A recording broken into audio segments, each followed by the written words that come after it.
you know, where it says in the Word that we have the mind of Christ. And I was thinking, well, if I have the mind of Christ, why do I think the way I do? You know, I think actually I need to, therefore my mind needs to be patterned after that. And I need to understand who I am from his perspective, but also having my mind reconnected. And I was actually engaging with God the other I think last Thursday, and I was engaging with him in intimacy, and he said, okay, one of those, okay, come and walk with me.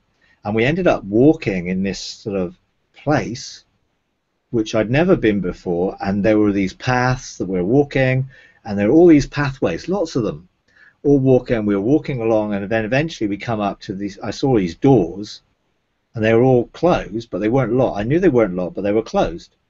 And I sort of was like walking along. We weren't saying anything to each other. We were just walking along. But the more I walked with him, the more I was getting a grasp of where I was. And eventually we came to the ends of the path, and there was like a gulf between the doors and the path. And I'm sort of standing there sort of feeling, well, I want to bridge this gulf. How do I bridge this gulf? And basically God said, you now know where you are.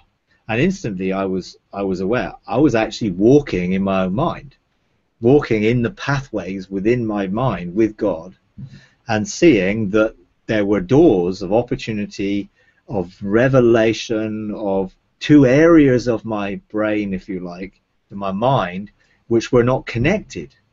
But beyond those doors, and those doors could be opened, were connections to things, capacity within my brain, you know, which has been lost, disconnected, not accessible, that would open up that which has been lost through Adam's fall, through various things afterwards, that would begin to reconnect to the pattern of the mind of Christ that Adam had, and therefore the abilities that he had, which were disconnected from because of sin, that God now wants to reconnect. And therefore there are supernatural, we would call supernatural abilities that we all have within us, which are, we've disconnected, and God wants to reconnect.